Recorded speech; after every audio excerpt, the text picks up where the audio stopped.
last year, I think like a lot of realtors, last year was probably my best year financially. I think for like a lot of realtors, I think like just a product of the market, um, and it was great. However, the funny thing I also realized last year was probably my unhappiest year personally.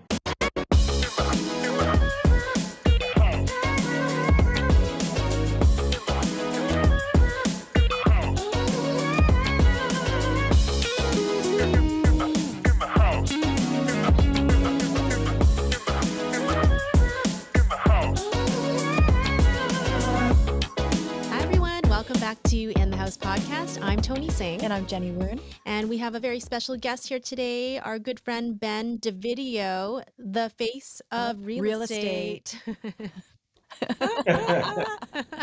This is, this is a slogan I didn't realize was going to take off so much when I came up with it. Explain how that came about. It's like the face of real estate. Explain that. I feel like a little bit of imposter because like I just was thinking about it 3-4 years ago when I was actually with my mom in Calgary, and I kind of came up and then just kind of like ran with it. It was just I thought maybe I would stick with it for a few months, but then I just kept it, and then everybody just started bugging me. All my buddies started bugging me on my bus benches and that kind of thing, and then it kind of took off, and then it turned into the forehead of real estate, of course. Aw.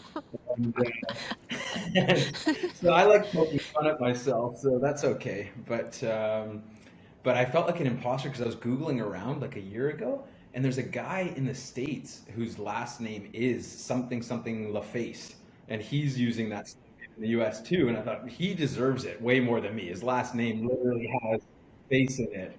But But you earned it. I think Yeah. it's just that. It's just more of like, Everybody knows you as that right now. Yeah. My client asked me yesterday, they said, "Hey, do you know Ben DeVideo, the face of real estate?" I was like, "I do. We're friends." uh, where's I your don't know if client it's a getting with good that? thing or a bad. No, because they're in Brentwood Park. He's like, "I always drive by you've got like one of the bins or something there with your face on." But he's also on Clark. Yeah. He's on Clark. You're on a side of a building. I saw that. Where's your other sign? Your other large sign? I've been trying to spot it. It's obnoxiously big. It's massive, like way bigger than I thought it was going to be, which is like Tell us where it is a so we can drive testament. by. It's a testament to the size of my forehead because the whole side of the building is all forehead basically, and it's like it's right on Smythe. There's one on Smythe and Homer, and when I bought it, it was like I didn't like. I guess I couldn't visualize it, but then when they actually put it on, I drove by it a week ago. Even I pulled over and started laughing because I couldn't help it. It was hilarious. Like it's literally the whole, like probably 20 feet large, and it's just a head on the side of the building, right in front of all the traffic. So, Hey, Ben, it doesn't uh, hurt to own a little bit more real estate in that way.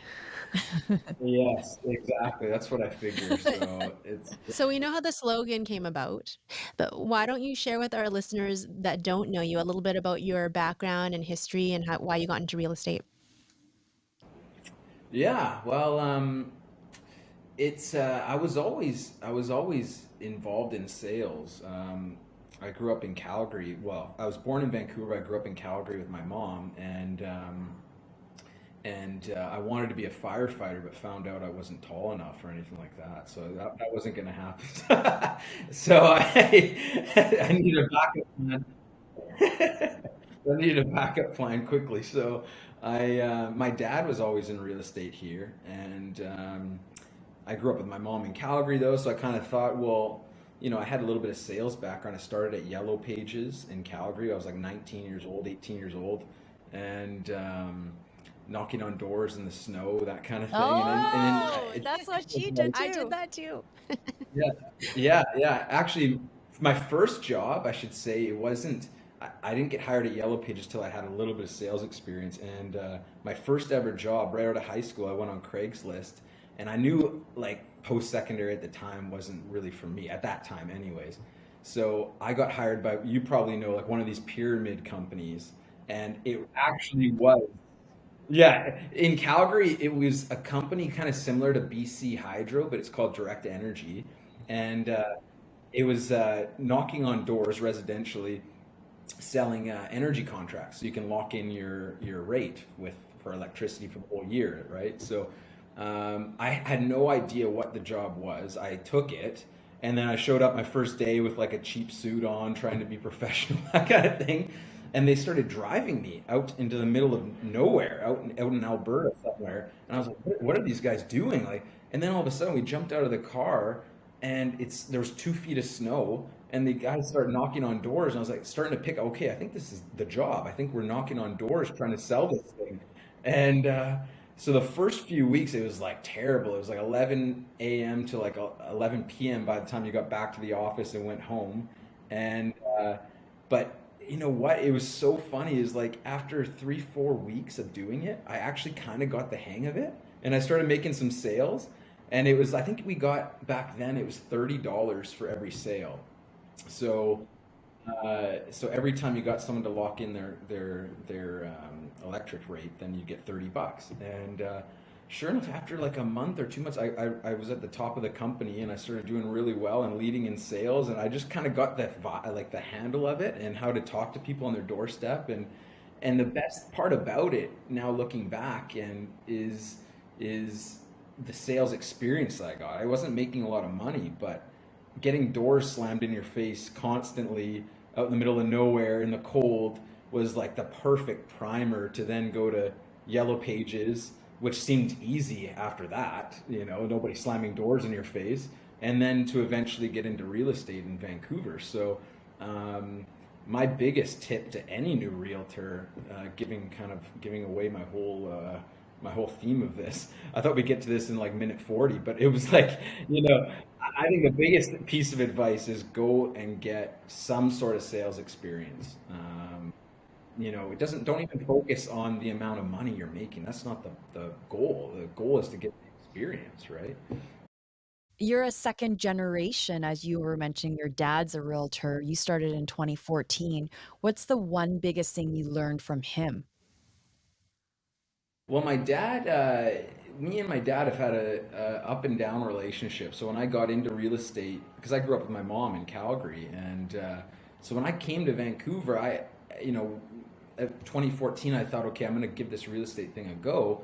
And we sat down and had coffee, and I know he was, my dad's got a great reputation going way back in Vancouver, and he did a lot of business in the 90s, that kind of thing. So in my head, I kind of visualized this, okay, we're going to be father son, we're going to hit the pavement, we're going to start making cold calls, we're going to make all these deals. And he was kind of like, no, man, I'm kind of slowed down now. I just kind of work when people call me. And I was like, well, what do you mean? Like, I just came out of Yellow Pages. I was young, and I was like, let's make some cold calls.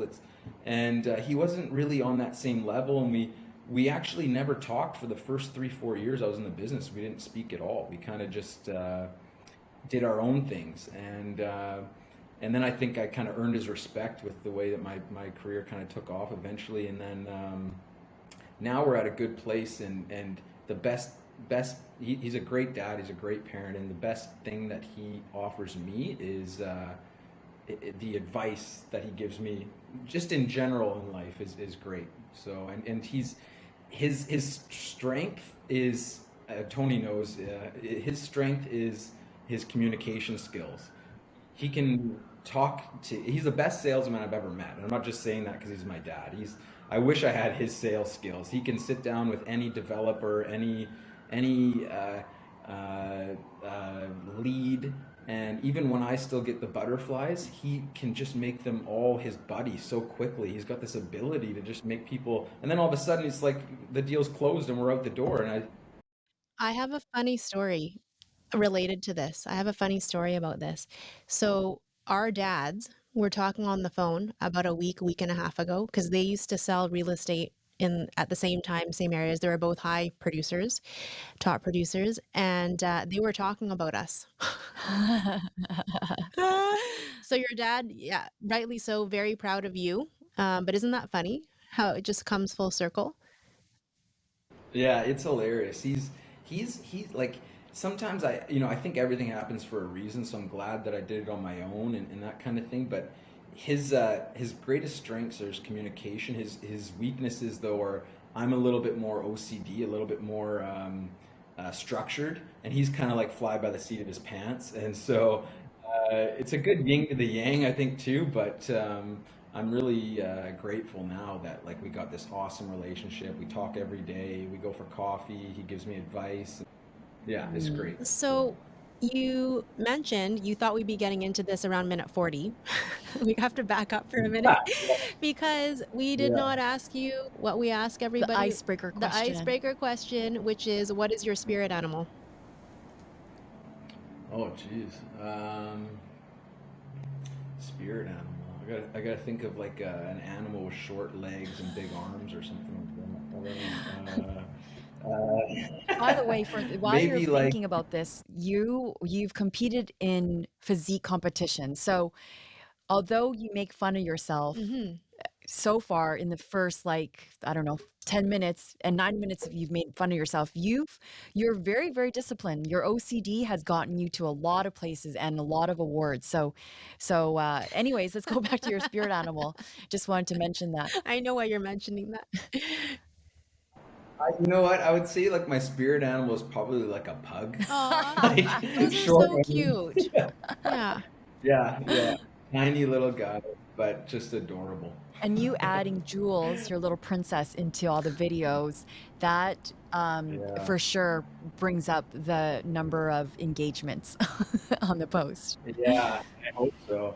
She's my baby. I love her so much. She's 15 now, and she's just like awesome. She comes to the office every day, just sleeps. She's not very loud anymore at her age. She doesn't want to go for like these crazy hikes. So we're perfect together. We go around the block, we get a coffee, and we go home, and that's good enough, right? So yeah. Top producer since day one, and lately, I think the last 3 years, you've been hitting at the top 1%, and that means a lot in our industry. There's not that many that make it to the top. Share with us what a day in the life of Ben looks like. Uh, well, you mentioned it before.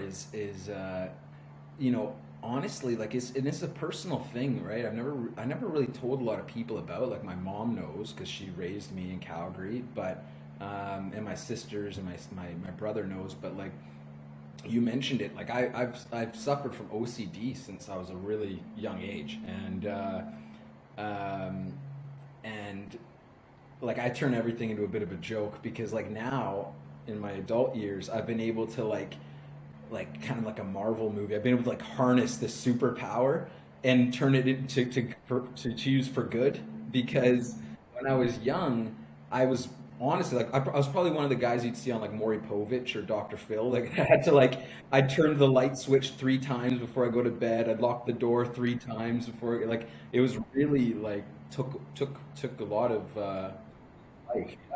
And but as I grew up, like I kind of gave up those little rituals, which is I'm thankful for. But it's a blessing and a curse because the blessing part is I'm very structured. Like if I don't do the same routine every day, I cannot go to bed. I have to do the same routines and I have to have the same structures, and it's been a blessing for real estate and for sales. It's maybe cost me a little bit on the personal side, which is something I'm trying to maybe work on this year. That was my goal. But it's been great for real estate because every day I have the same structure. I actually eat the same meals every day for the past 4 years. I weigh them all out, and I don't have any different meals. I'm very like, and I have to because if I don't do that, then something weird starts going. My circuits break in my brain, and so I really appreciate you sharing that. That's very vulnerable and honest. Mhm. And I think that there's a lot of people that have been in the same position that you were in the past. Right? I know some friends as well that still haven't been able to actually break through the rituals. Um, so that's amazing that you've turned it into your superpower and used it for good towards your personal growth and business. We're curious, just because you have so many clients and you work with so many different types of people, what would you say your value proposition is for your clients and for your business? Well, it's, I mean, it's nice to have, I think, an agent you can rely on to answer the phone no matter what, because I do have this structure and this compulsive disorder where I have to answer my clients back immediately. I cannot go to sleep if I know there's an email in my inbox, or if there's like a outstanding text message or an outstanding phone call. And I think that a lot of my clients, they even tell me every day, like, holy crap, man, I can't believe you got back to me at midnight or whatever, even though it was probably rude of them to send the text in the first place at midnight. But regardless, like, I just can't, I can't. And it's, being vulnerable again, like, it's cost me on the other side too, because it's hard to have a relationship with somebody that's like that too, right? I mean, because subconsciously what you're telling the other person is what your business means more than them in that moment, kind of thing, right? So, um, but it's something I'm working on. And this year, the reason I formed the Bend Video group is so that this year I can step back, and now I've got a few guys working for me, and maybe they can handle some of this stuff, and like I can try to coach myself and like teach myself it's okay to relax and let go, and even if it costs a little bit, and maybe make a little bit less money this year, maybe too. I don't know, but I'm gonna give it a try. So. So you're saying this is the first time you have worked or expanded your team before you were Mhm. solo. Yeah, yeah. Last year, I think like a lot of realtors, last year was probably my best year financially. I think for like a lot of realtors, I think like just a product of the market, um, and it was great. However, the funny thing was, you know, I also realized last year was probably my unhappiest year personally, because I didn't let go very much. I did have one lady helping me a little bit, kind of returning touch bases and phone calls and that kind of thing. But for the most part, I did all those deals, and I did it all on my own.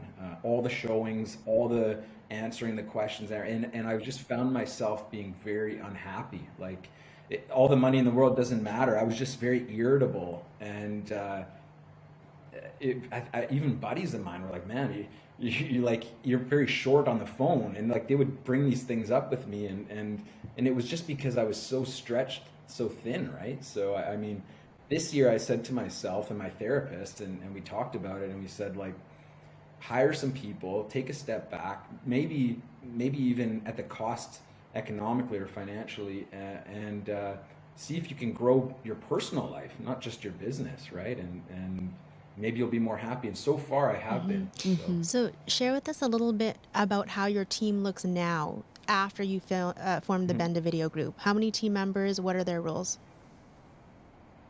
So there's four guys now. Sorry, three and one lady. So the main gentleman that's helping me, he's been in the business for 5 years, and he was kind of struggling, I think, to find his place a little bit. So, but we kind of bumped into each other at the office, and I approached him with the idea, and he thought about it for a couple of weeks and got back to me, and he said, yeah, he'd like to go for it, and he's been great. Like, he never complains. Everything I send to him, whether it's paperwork or just show this person on short notice this property or this buyer or whatever, and we've worked out a system that works great.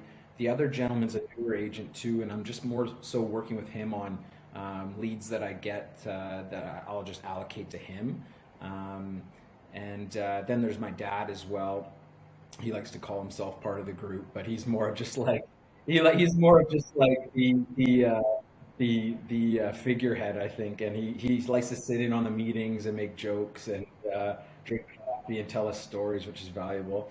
And then I've got a marketing consultant too that I hired a month ago, and so she's working 9 to 5 in the office every day, and she's been great. So she's like my boss. That's what I wanted. I wanted her to handle everything and then tell me what to do. So she's got great ideas, and it's been awesome. So. I commend you for letting a little bit go at a time.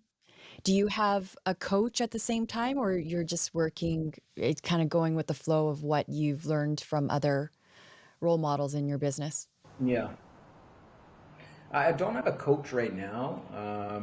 I mean, I do have a lot of mentors, but I don't have a real estate coach Or right now. life coach even. Um, yeah, well, I have Therapist. my Yeah. therapist, so I meet with him every Yeah. 3 weeks. Yeah, so I think me and Jenny talked about it once actually, because I was saying like, a lot of people put their physical fitness first and have physical coaches and personal trainers, but it's just as important. And it really, when someone explained it to me that way, that you should have a coach for your brain too, and for your well-being, not just your physical but your Mhm. mental, then it made sense. And so I hired this gentleman, and he's close to my age, and so we meet every 3 weeks, and it's Right. awesome, and we get everything Yeah. out. And No, I mean, so even to this yeah. day, I work with two separate coaches for two different reasons.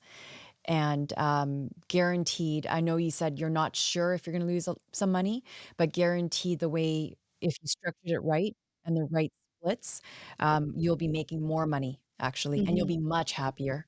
So this leads to our kind of next question. If you're willing to share, because our other guests have, and if you're not comfortable, you can let us know that. How do you do your splits on your team? Yeah, so the main guy I have, and it's a good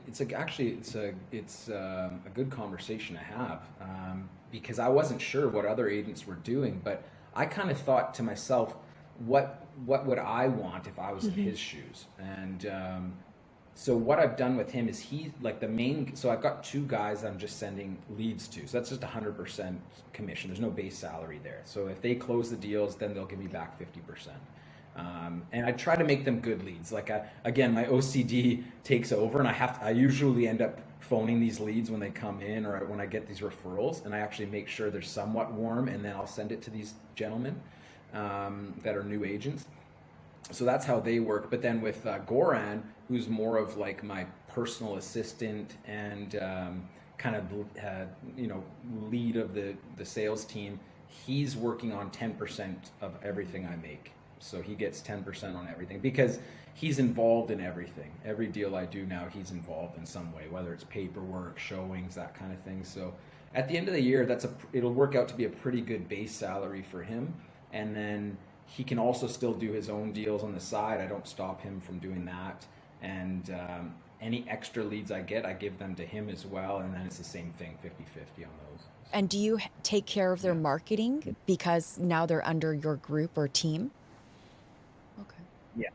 Yeah. So I really ramped up the marketing this year. Like I was always investing. This is actually a good thing now because I was thinking about this yesterday, so I should ask you guys. But like I had always heard from other realtors when I was new in the business and a little bit greener that you should reinvest 15% of your gross. I don't know if that number, someone told me the other day that number's too big, but I've always done 15%.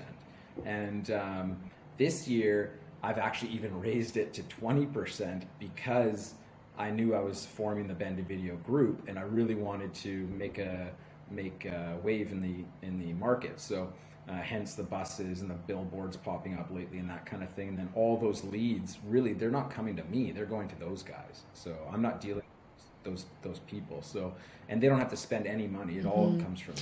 So I'm a big believer in not just one pathway. There's a cohesiveness in marketing efforts. So maybe you may not get the direct leads from the bus benches or the signage or the posters, but there's also the open house that you're at, but then they recognize you from that bus bench, or you get the flyer and Mhm. then you maybe collaborate with the vendor or Glenburn Soda on Hastings, and if you bring that flyer in, then you get a free ice cream on you. So I think there's a mesh of different ways of you can market yourself. Mhm. Yeah. So Mhm. how would you now that you've added 3 plus your dad onto the team, how would you describe yourself as a leader? uh, I'm learning. I mean, I'm pretty laid back, so like, uh, I don't. I mean, I expect that things get done, but I'm not like the micromanager, and I'm not the raise your voice type guy. I'm actually probably maybe on the erring on the side of being too chill. So it's kind of like, as long as everything gets done and you can kind of come in when you want. And the funny thing is like actually, Goran, the guy that I hired, I wanted to hire somebody that I wasn't good buddies with because there is friends in my office who said, Ben, why didn't you hire me? I would have loved that deal. And I told them, I said, it's nothing against you. It's I don't want to mix friends and business. So I hired Goran because he was just kind of a nice guy I knew from over the years in the office. And now we're so close. He comes out every time I go out. He's with me. So I'm like, what was the point of hiring? He goes, like, if you're with me when we go out, then who's going to handle Actually, our I have business, a right? question in So, regards to that. So, if you're giving yeah. your team some of these leads that are coming in, which clients are you still servicing, or how often are you on appointments? So I'm handling the clients that I Yeah, already know, past basically. clients. So my yeah, past clients, yeah. So and there's I mean there's a little bit of a hierarchy, I think, if you're being honest in clientele too. Like there's the people you wanna, and I'm not talking about commission size. I couldn't care less about that. I'm talking about like the ones that you want to work with, the people that are respectful, the people that are nice. Like there's deals that we've done. I was talking to Tony about a listing yesterday, actually, I think 2 days ago. I said that's a perfect example of a client that, he's a little lower on the hierarchy list in the future. Not saying I wouldn't give him great service, but just personally. Um, and then there's the clients that keep in touch with you and they want to know how you're doing and that kind of thing. So I love those personal relationships. But if it's somebody brand new, then I'd like to give the gentlemen on my team the chance to take those What I'm ones. hearing, Ben, So is when the values align with you, that's who you like to work with. And the ones that maybe they're not as familiar or they're newer, you're kind of passing it on. We've talked about that a lot too. Yeah. So you're not a micromanager, but you have OCD. So where do you draw the line? Where do you find your boundaries in that?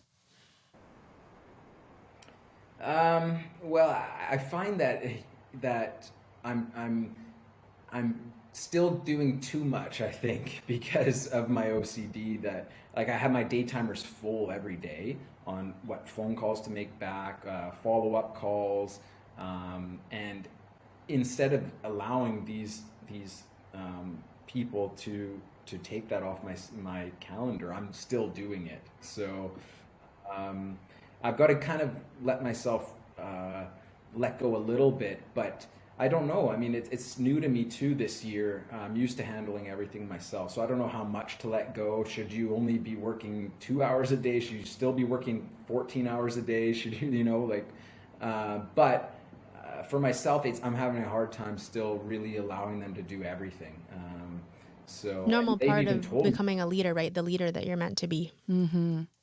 hmm this is a really good question. Are there any crucial business decisions that you made to get yourself from a top 5% producing realtor to top 1%? Or were you just working harder and more? Mhm. I think it was honestly like I think you two both know, being top producers as well, that like there's no secret. Like I think that there's a lot of people out there that think I'm using some sort of software or like some sort of like advertising nobody knows about, or like a lot of people thought it was because of my dad, and that would always obviously bother me because in reality they didn't even realize me and my dad weren't even speaking the first 3 4 years I was in the business, right, when I did this come up. So uh, it's a cliche, but it's really just hard work. Like, and it starts to pay off the more and more you put into it. So, and you're always kind of 6 months behind, I find too. So the hard work I put in today will pay off in 6 months from now, I believe. So, um, that's I know it's cliche, but having things like OCD helps too. And I don't think that everybody, you can't just go out and manufacture that, right? You can't just artificially, come up with that. So I'm a little bit blessed to have that, I think, in a way. But for every positive, there's a negative. Are you a book reader or an Audible listener at all? I do the Audible thing a little bit. I'm also reading a book on Stoicism right now, but I find myself like I'm supposed to do a chapter a night was my goal, and I'm finding myself Yeah. like working late, and then like it started with a chapter a night, and then it was like a chapter every 3 nights, and now it's like been a chapter every like 10 days. So I'm behind now, I was but gonna just do yeah. your suggestion, if you were looking for some suggestions on leadership, um, is to build autonomy with your team. My team's been with me for at least 6, 7 years. And Michael from Oakland is always asking, how do you keep your team like, because they don't plan on moving. They don't plan on ever leaving West One. So it's the book, Leaders Eat Last, by Simon Sinek. Yeah, it gives you a lot of tips on how to lead Mhm. with charisma. Yeah. So something that, yeah. So, Well, I know that you've known your team for a long time too, and they all seem very happy because I bump into yeah. them quite often. So, and they all say good things. And I know on your Instagram, you guys are always doing good team building exercises Yeah, too. yeah, So it's that's awesome. just as important that that they own this brand. Although I'm, registered with the government and I pay the taxes and file the annual dues, but at the end of the day, they're just as important to represent this brand as Mhm. I am. So, if someone is newly licensed and you've been in the business for 8 years, what three traits or skills should they carry or should they have? What are the fundamentals to be able to survive in the first couple of years of the business? What kind of recommendations do you have? Well, like honestly, like actionable steps, if you really want to break it down into simple actionable steps, is number one, I would say to people is come up with a little bit of a nest egg for sure, because the money you don't just pass the real estate exam Yep. and start making money. That's not how it works. And I think a lot of people out there think that is you're a realtor now, the checks just start coming in. They're in for a rude awakening. So I would say save up a bit of a nest egg. Thankfully, my time in Calgary and doing those other sales, I had a little bit of money, not a lot, but I had enough to buy the books and just kind of pay for my rent and that kind of thing 8 years ago. And so that would be number one, I would say, is like first actionable step. And then number two, I believe would be get a little bit of sales experience again. Like it's tough. Not to mention anyone in particular, but like I've seen gentlemen and ladies come into my office in Sutton, and they're there and then they're gone, and you never see them again after 6 months. And a lot of them were landscapers, or they were like in some sort of trade before, and they had no sales experience, right? And so it's real estate is a real career. It's something to be. It's a business. A lot of people don't look at it that way. It's a real business, right? You gotta treat it as such, and because there's no manager that's gonna wake you up every morning and keep you accountable or anything like that. So you got to go and hone your tool, I think, first, right? And learn how to talk to people, get a little bit of life experience, and then I would say get your license and give it a go. But Ben, Mm. that's really sage advice. You're very insightful. Um, And you got really good work ethic too, it sounds yeah. like. So that really helps. Um, in today's market, it's been shifting a little bit. We were speaking about that before we hopped on the podcast. How are you having discussions with your clients about today's market and the mortgage rates? And any predictions for the remainder of 2022? yeah, I mean, well, I think for the remainder of 2022, it'll probably be a lot very similar to how it is today. I don't suspect that there's going to be any sort of bubble burst or anything like that, but it'll stay flat, I believe, and then in Vancouver, Greater Vancouver, over time, it'll always continue to go up, I believe. I think we live in the greatest city in the world, and inside of the greatest country in the world. And I tell that to people all the time, that it's a very safe investment here. So, but today's market, yeah, it's cooled off a little bit. So you just have to have that honest conversation with your clients, right? I mean, the worst position to put yourself in is over promising and under delivering. So, and a lot of like, especially today, like this week, early June, um, it's still kind of like 90 days, within 90 days of that crazy hot market that we had, that people may like people that are not in the business, real consumers, if they had just watched the news, they're used to seeing how hot our market is right now, so they really may not know today at June 3rd that it's cooled off a little bit. So you have to explain these things to them, and keep their expectations within reason, I think. And Otherwise, you end up looking bad when you don't deliver, and you lose the client in the long run too. Because even if you get a deal out of them now, they'll have kind of that sour taste in their mouth. So I know that you said you were at 15% on your marketing budget. I generally don't spend that much, but I feel like most of like I kind of retrieve clients a little bit differently, like leads in a different way. But I know you from the gym. I know you that you've done a lot of advertising in Burnaby. Now you're saying you have big billboards in Vancouver downtown. The expansion of 15 to 20%, is it to service your agents that are on your team now so that they are getting their pipelines filled? Yeah, yeah, totally. I think so. I mean, because I kind of made a promise to them too, like, hey, you know, give me everything you got, okay? Like, trust me, give me everything you got, and I promise I will do my best to really take this serious, and to keep you busy, and to deliver on my promise that you'll have these leads, like, essentially, really. I mean, like, that's what it's all about in this business. So um, I think because they took a big leap of faith too, to kind of abandon their brand, which is essentially what they're doing, and their business cards only say my name on it now, with their, of course, their name underneath, kind of thing, and they're working to help me. So the least I can do is reinvest back, and try to keep them busy and them happy, and so far it's worked out. Um, the massive, like, ego billboard downtown, I think that's more of just like for that's more almost just because everybody from Burnaby drives downtown anyways. So I think that was more just like, honestly, in a way, it's a little bit of like a comedic billboard in a way, because it's just hilarious just to see it down there, and like, I always get these texts every day of people just Yeah, it's a laughing. So conversation starter. Yeah. Do you focus a bit on digital leads too then? So yeah, so there's a mix of everything.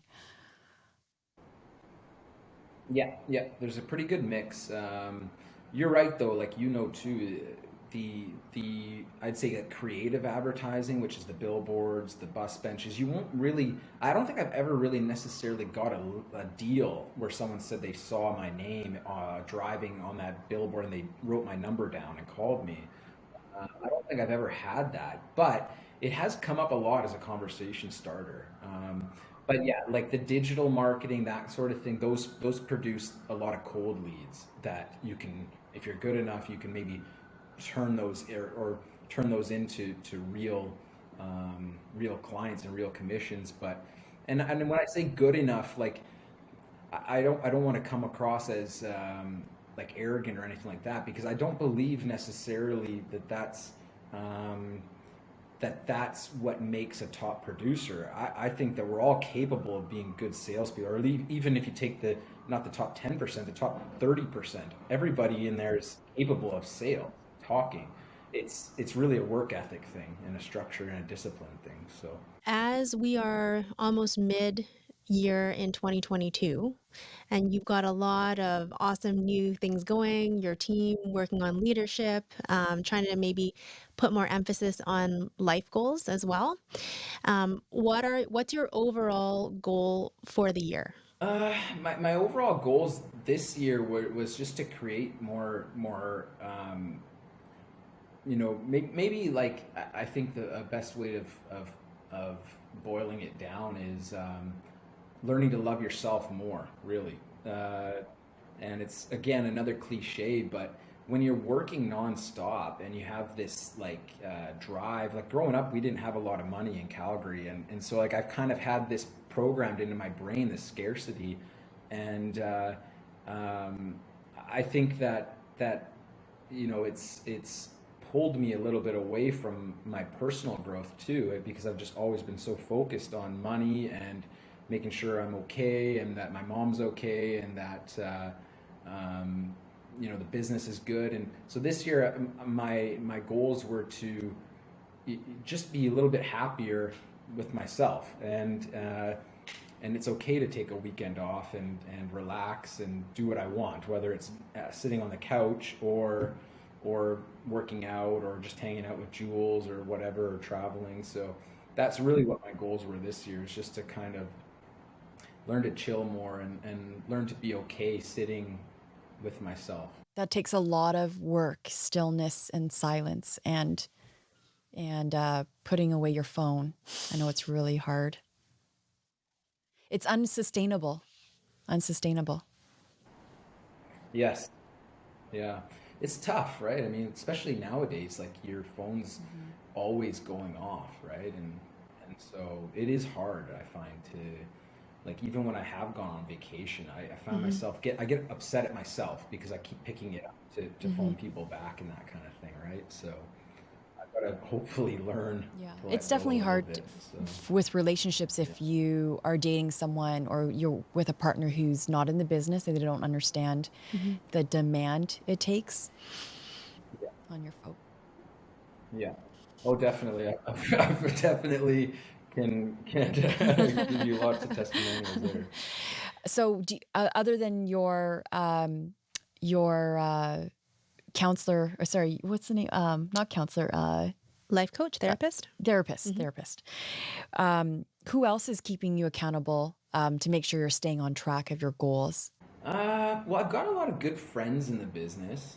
Speaking of partners, actually, I was in a relationship with a realtor for a long time, and me and her are still great friends. And so we actually keep each other accountable every day through WhatsApp. And we're kind of real estate nerds, so we talk to each other a lot about our goals and what we're doing differently and that kind of thing. So I've formed relationships with certain people like that, and if I find like if they're not goal oriented like that, I find that organically I spend less time with those people anyways. So, not that they're bad people, we're just different, right? And I used to have a lot of friends that I'd hang out with, maybe before I was in real estate, that I don't talk to very much anymore, because I think we're just maybe, you know, prioritize that. Yeah, just different priorities. I'm not saying my way is the right way. I've been open about the fact that I probably spend too much time at work, um, but we have just our priority list is just different, is all. So. That was really quick. It That was it was almost it been an was. hour. I learned a lot during this episode. Um, to close, yeah, go ahead. I have one more question actually, Okay. because this is probably a question that a lot of people ask us too. Mm-hmm. Um, when you are sending leads to your team and you're not a micromanager, we've established that, Mm. but it sounded like you get back to when you're on your own, you get back to leads right away. How do you make sure your team is following up the way you would want them to follow up? So the nice thing about hiring Angelique, who's in charge of my marketing now, is she used to work for a realtor too, back in her home country, and so me and her were. She's a workaholic. And she's brought a lot of ideas to me as well, and so speaking of the whole OCD thing again, we've come up with spreadsheets and systems. So now everything goes into a spreadsheet, and there's even a spreadsheet for this is what Ben's expectations are for you for follow up on leads. So if they ever get confused, they can go back to that. It's kind of like a little branded sheet, and I'm happy to share that with whoever wants to see it. And it's kind of like this is how Ben would do it, and this is how he would expect you to do it too. Like follow up every 48 hours, so and so and so, and email on this day, and et cetera, et cetera. So. In a CRM? It's right now it's in a Dropbox, but we do have a CRM too. But yeah, it's kind of like an editable spreadsheet. Yeah. Good tips. We do with our guests. We like to end on a fun note. So we have some rapid fire questions for you if you want to play the little game with us, and then we'll let you go about your work for today. First Not that we haven't question. asked him enough questions. I know, poor guy. What would you tell yourself 8 years ago, knowing what you know today? Oh man, it's rapid fire, so I can't think. 8 years ago, uh, I would say just have faith and chill and have Hmm. faith, you know, and don't stress so much. That's why I got all the lines on the big forehead. 3 words to describe yourself. Oh man, I wish I had thought about this. 3 words to describe myself. Um, I think funny, um, obsessive compulsive. That's two, and and uh, and dedicated. Besides working out, a hobby you really enjoy. Mhm. Jewels. That's easy. Just jewels. Just my pool. What's one thing Yeah, you yeah. want to be remembered for? It actually has nothing to do with real estate, but I've helped a family, a single mom and her son, ever since I've gotten into real estate, and I think I practically adopted the son there now. So that'll probably be my lasting at this point in my life. That'll probably be um, a little bit of what I'm remembered for. I think that'll last forever, not just real estate sales. So. Yeah. Last Mhm. question. Where can our listeners find you Yeah. should they want to reach out? Probably through Instagram. The Ben DeVideo group, and Angelique is running that, and I get all the messages too. So Congratulations on all the success. Thanks for joining us. I know you have a busy schedule, you got to run a team, but our listeners really appreciate Hmm. you sharing kind of your secrets in this business. It doesn't sound like it's too complicated. Really, it's to work hard. Hmm. It's to have systems in place. Um, when you're when you are kind of stretched a little bit, add to the team. Is that kind of sums up kind of your career in a way? I think so. Yeah, it's just to come up with systems and structure. I believe is a simple way of. Ben, during your first year of real estate, did you have any special stories that you would want to share with our listeners? Yeah, so there was, I never forget it because I always tell this story to new agents in the office or anyone that asks. So I never forget it. But you guys probably remember the gym. I think it's still there. It's on First Avenue and Commercial. It's underground. Yeah, Uh, near the pizza place. Yes, yes. Yeah. So there's like a ratty old basement gym there, and I remember 6 months, my first 6 months in the business. I think it was like mid June 14. I got my license. The first 6 months, I think I maybe did one deal, and that was just a friend of the family that I think had pity, just had pity on me and gave me a deal, a little tiny condo, and uh, and that was coming off of a career at not really you can call it a career, but a 3 4 years at Yellow Pages where I was doing very well. So I wasn't used to not producing. And I thought, well, what is my like? I don't have a backup plan to real estate now. I'm not tall enough to be a firefighter, obviously. So I'm like, what am I gonna do? And I remember like just all the rejection and trying to get and doing all these open houses and handing out cards, and I'm doing it the right way and I'm working and nothing's happening. I'm not getting any deals. I'm not making any money. And I remember so vividly, I went to this gym and it was probably like 11 p.m. at night, another full day of rejection on the phone or whatever. And I remember I went downstairs into the gym, this ratty old locker room, and I wanted to quit real estate for probably the third time that month. Uh, and I remember it was just like this. I'm not an aggressive guy, if you know me. Like I'm not a physical person. I don't believe in violence or anything like that. But I thought I was in the locker room alone, and it was just like this pure like organic moment. And I just something happened. And I just punched the locker. I had to get this. I had to get it out of my system. I don't know. Yes, this energy. I just punched the locker. And I remember I like dented the locker, and then this poor little old man came out of the bathroom stall. And it's like his face was like mortified, and I was like, I apologized to him because I was like, I thought I was in there alone. And the point of the story was like that night, I was almost like sure I was gonna quit. It's just not for me. And so the moral of the story is just to keep going, even even if you are right on the edge of giving up. That would be my new advice, or my advice to new agents, I think. How quickly did the next deal come to you?